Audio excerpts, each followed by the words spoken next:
Hey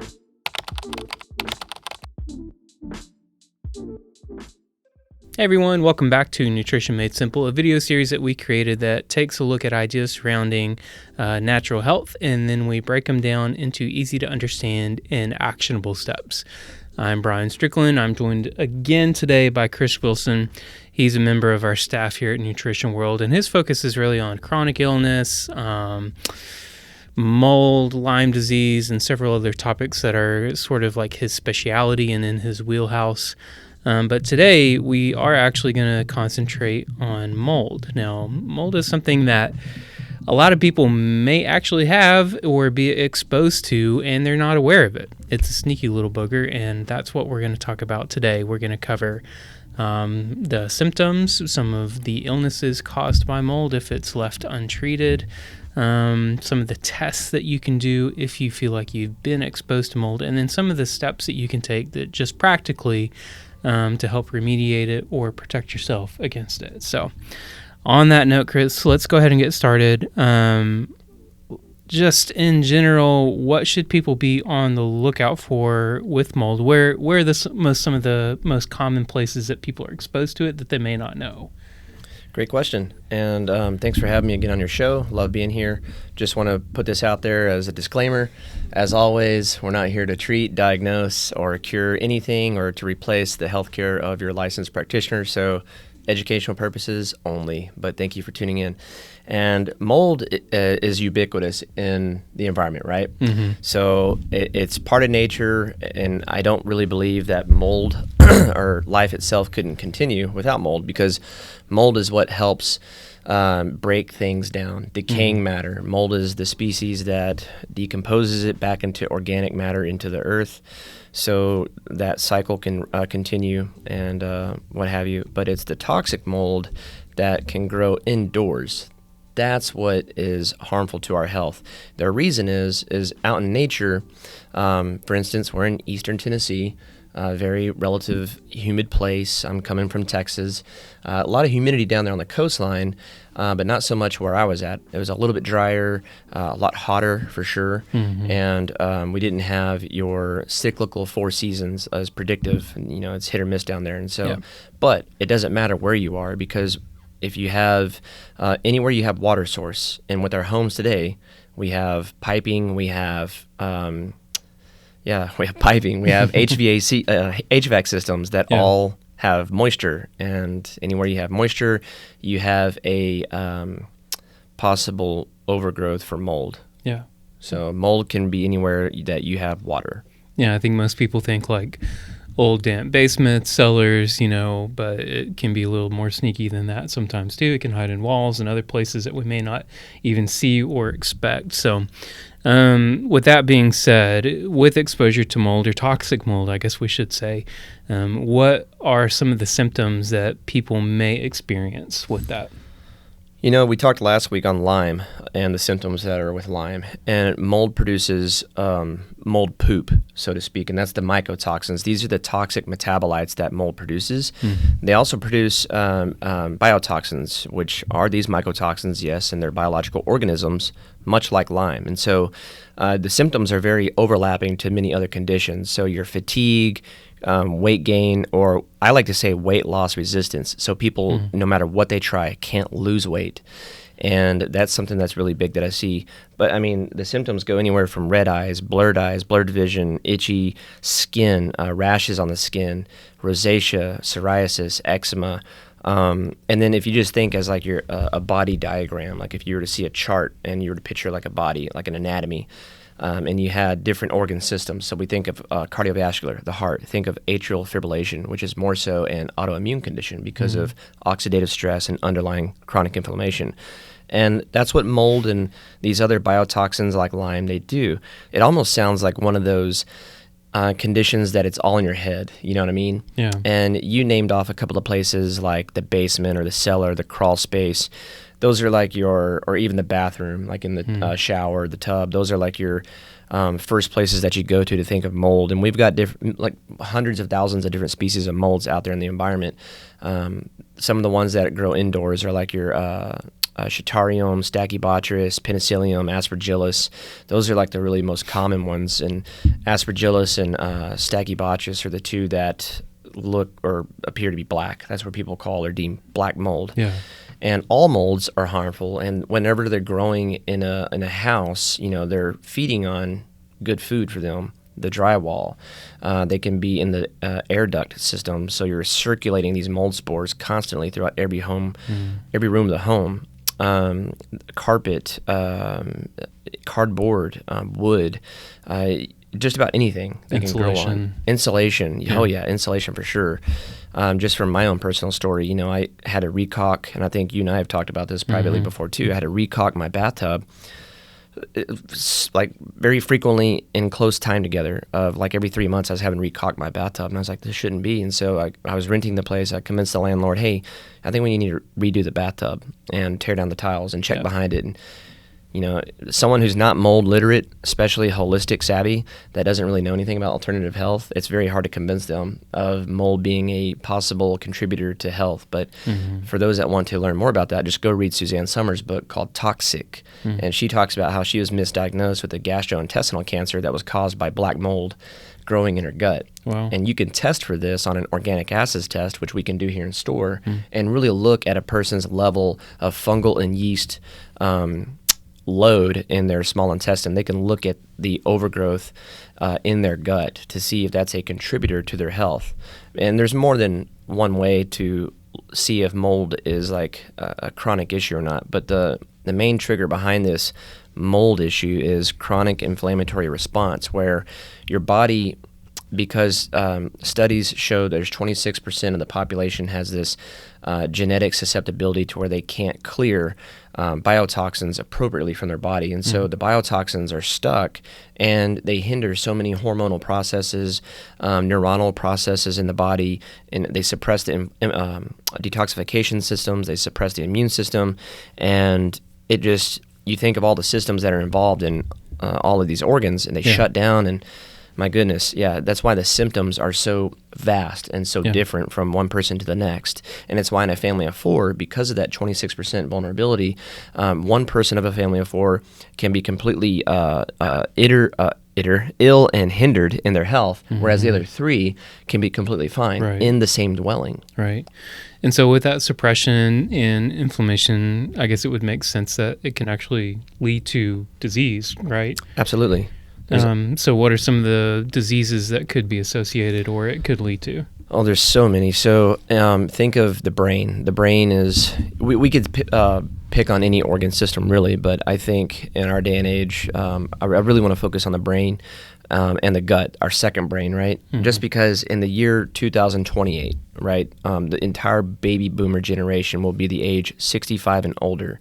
And I think the numbers on the Alzheimer's organization website are 1 in 9 seniors 65 and older is diagnosed with Alzheimer's, and 1 in 3 dies from a dementia-related Alzheimer's disease or neurodegeneration. And there's different mycotoxins that we can test for in the urine to see, because different mycotoxins require different binding capabilities to get out of the body, right? And gliotoxin is one that's really harmful to the brain. And so for people who have like multiple sclerosis or ALS or Alzheimer's or some form of dementia, I want to look at and investigate their environment, their workplace, their home. Maybe they're a professor at a school, and it doesn't mean that their children are in the clear either because they go to public schools, But all those 3 places, the OSHA, the Occupational Safety Hazard Administration, says that 50% of all commercial and residential buildings have had past water damage, and I think the number is even higher according to some other organizations who kind of specialize in indoor air quality. And so when we look at the underlying cause of disease, we're thinking of chronic inflammation, we're thinking of oxidative stress. That's really at the root of it all. And it's trying to pinpoint exactly what that variable or that contributing factor is to a person's condition. So again, going back to the cardiovascular system, where it's heart failure, coronary disease, atherosclerosis, atrial fibrillation, stroke, heart attack, or the brain where it's Alzheimer's, dementia, multiple sclerosis. There's a great study out there on PubMed that Del Bredesen, who's a medical doctor, and he specializes with people who have Alzheimer's disease, called inhalational Alzheimer's, and he's actually talking about how mold is part of this poor indoor air quality because, after all, we spend approximately 90% of our time indoors. And so we're kind of vulnerable to what we're spending our time in. So if we're in a place that has, new carpet, new wood, new cabinetry, new paint, a lot of electromagnetic frequency, and it's got very poor ventilation, or maybe it's an older building and we have water damage that hasn't been properly remediated or properly dealt with, that's damaging to us over time. Yeah. And so that's going to feed into that disease or pathological process. And there's so many other conditions. You think of gastroesophageal cancers, peptic ulcer and peptic cancer from things growing into the gut. I can go on and on and on. There's so many different diseases. And I'm not trying to say that mold is the root cause of all these diseases. Right. I think it's a piece of the puzzle. And because buildings are built in modern times today to be very tightly and they're not able to breathe, they store those toxins indoor, and the molds don't have competing molds like they do in nature to help keep them in check. And so they just overgrow, and people think, I'm going to spray bleach on it and kill it. Well, that doesn't do anything. That actually makes it worse. So when they spray the bleach on it, it might kill that surface layer on the top, but you have everything underneath, because we're dealing with things that are like 0.2 microns in size. And to put that in perspective for you, if we take one strand of my hair and you were to look at how small that is, that's like a highway for mold spores to ride on. And so when you open up a door and that creates this gust, all of those mold spores can go from right in through there into the next room and settle somewhere else. And a couple of my favorite tests, and if I'm rambling on, just let me know if you want to ask another question, because I get really passionate and excited about this topic, because I think it's one that doesn't get a lot of attention, and not a lot of people really understand the mechanisms of mold illness. And in the store, we have what I perform on people, the VCS test. It's the visual contrast sensitivity. And this is measuring your ability to see the contrast of these different algorithmic lines and shades on this chart that I have. And what biotoxins will do is they actually restrict blood flow to the eye. And so when you're looking at these diagrams, you're not going to be able to see certain patterns on this chart. It's not a means to diagnose mold illness or biotoxin illness, but it is a way to investigate further if you present some form of biotoxins based on that eye chart. Now, we do have the Petri dishes that we sell too up in Nutrition World that you can open up, and it's an agar plate, and you set it like on your refrigerator where dust likes to collect, or in your bathroom under a sink or whatever. You just leave it exposed to the open air for 1 hour. You cap it off, label it, and send it off to the lab, and they analyze it.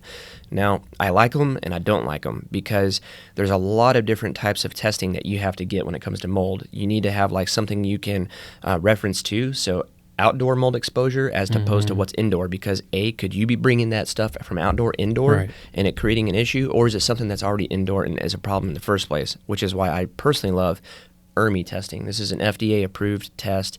ERMI stands for Environmental Relativity Mold Index. And most of the time you want people's home scores to come back 2 or less. On average, I see people's home scores coming back between 10 and 15, which is really high. And whether or not you have that genetic susceptibility to mold, mold is a toxin. And that's just another contributing toxin to the puzzle on top of whatever else you're already dealing with. Yeah, exactly. So with that being said, obviously mold is something that occurs in nature. It's pretty much everywhere. It can be in the foods we ingest, the houses we live in, the buildings we occupy on a daily basis. So just moving on, like practically, if that's the case, what can people do to protect themselves? That's another great question. So the first thing to do is, let's say, okay, now we suspect mold, right? Finding the right person to come in and investigate the area to remediate it. And you need someone who's called an indoor environmental professional, IEP. And it's because they've been trained in both understanding a person's chronic inflammatory response syndrome, but also understanding the right equipment that it takes to actually assess a situation and how to go about that remediation process. Because most people that say they're trained in mold. It's just like a weekend course that they've been educated on, and so they may know about mold, and they might be able to know how to conversate about mold, but they don't. That doesn't mean that they're a bad person or that they don't know how to do the job. They're just not actually informed. It's kind of like you wouldn't go to a podiatrist, a foot doctor, for a heart surgery, right? They're specialists for everything, and it's the same thing. And most people in the home construction industry, time is money. It's a construction project. They want to get in and out and on to the next project as quickly as possible. I specifically wrote an article that details 10 questions that you want to ask your contractor, and if they don't answer accordingly to what I wrote, then you keep looking for the person who can appropriately answer all those questions that you're going to basically interview them for that job. And I didn't even touch on foods, and that's obviously another big area, because grains like your wheat, barley, rye, oats, and corn, those are heavily contaminated. And see, the USDA, they know this. The FDA, they know this. They are allowed to allow a certain percentage of mycotoxins in the food before they're in circulation to the populace. And so if you're over-consuming some of these products, and coffee is another big one that we probably don't have time to go into today, especially organic coffee. Just because it says organic on it doesn't mean it's mold-free, and the same can go for grain. But we do consume a lot of our mold from our diets and from the animals that consume them that we're going to go consume. So it's no longer like you are what you eat. You are what you eat eats. And it's how well, obviously, you can digest and absorb these things. But poor indoor air quality, I think, certainly goes hand in hand with the foods that we're eating, I think, in terms of mold, I should say. Yeah. So beyond remediation and watching the foods you eat, are there any other practical things that people can do? Yeah, you do want to eat more of like a paleo type diet minus the grains. Those are going to be really healthy because, essentially you're just wanting to consume an anti-inflammatory diet. You want to lower your body's burden of inflammation as much as possible, but the biggest part of the battle, Brian, is getting out of the environment. If you can get away from that environment that's heavily damaged from water of past flood or a known mold overgrowth, that's like half the battle right there. Which is super difficult sometimes, because that means moving and finding places that aren't water damaged, which I would think is a little more difficult than people would imagine. It's very difficult. Yeah. And it's very difficult because it becomes an emotional journey as well, because you're having to part with things that you've created an emotional attachment to, because your things aren't necessarily destroyed like they are a fire.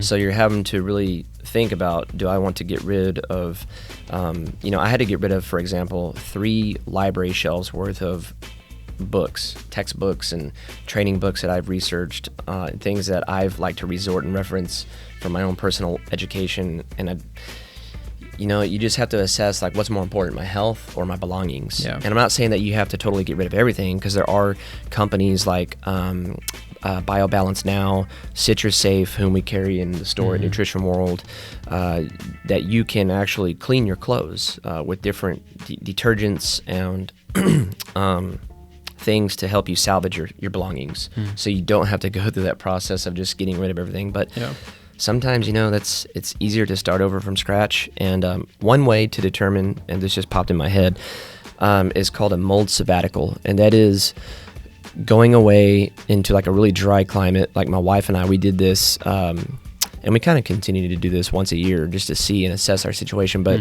I know when she was really struggling, we would go camping up in the mountains. And I remember we went to Colorado in July 2020 in the summertime, and we spent a week up there. And higher elevation, higher in altitude, cleaner, fresher air. And she felt way better.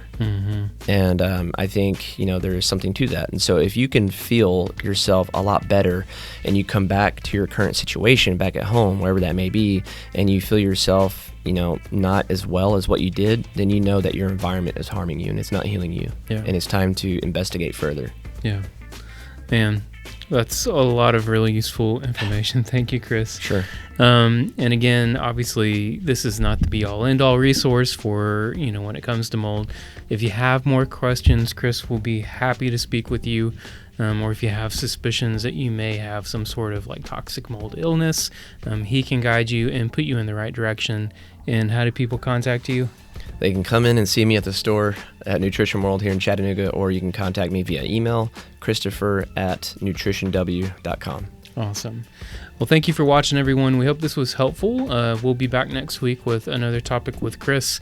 And if you could do us a huge favor, be sure to like and subscribe to our channel. That helps us out, and it gives you more information every week just like this.